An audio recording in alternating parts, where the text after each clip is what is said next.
नाम बता रहे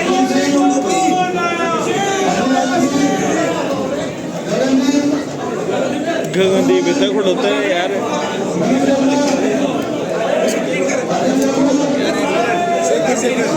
खास मकसद है और मकसद ये है कि लोकसभा के चुनाव चल रहे हैं।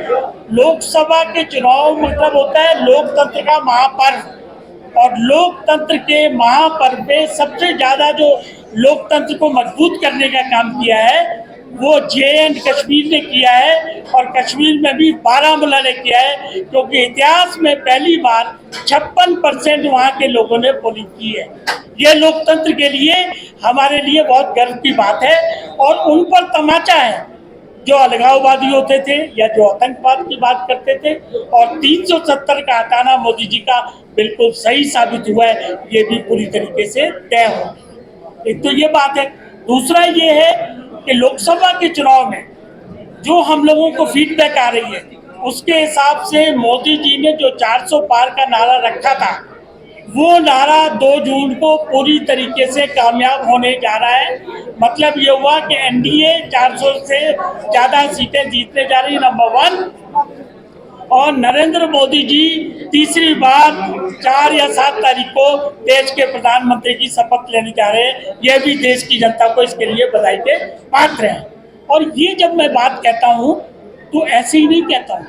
10 साल में जो इस सरकार ने काम किए, जो देश का माथा ऊंचा किया, जो देश का गौरव ऊंचा किया, पूरे विश्व में ऊंचा किया।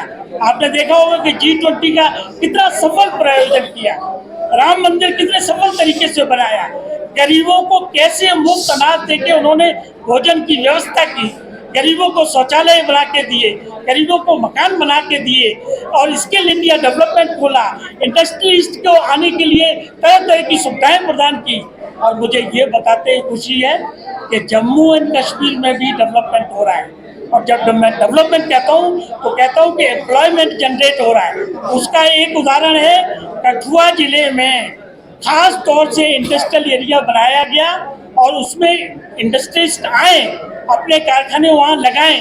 उसके लिए सरकार ने क्या किया, 300% जीएसटी रिफंड सरकार करेगी। अगर कोई कारखाने वाला 1 लाख रुपए की सेल करेगा तो उसको 300% पैसा सरकार देगी। तो वो एरिया डेवलप होने जा रहा है। हम सरकार से अनुरोध करेंगे कि इस तरह के कारखानों की स्कीम जम्मू में भी लगे, श्रीनगर में भी लगे, जिससे पूरे देश के इंडस्ट्रीज हमारे पास आए और ये राज्य हमारा फले फूले। तीसरी बात मैं ये कहना चाहता हूँ कि जम्मू कश्मीर की समस्याएं चल रही हैं। जैसे ही नरेंद्र मोदी प्रधानमंत्री की शपथ लेंगे उसके तुरंत बाद हमारी पार्टी जम्मू एंड कश्मीर को पूर्ण राज्य का दर्जा देने के लिए अपनी डिमांड पुरजोर तरीके से उनके सामने रखेगी।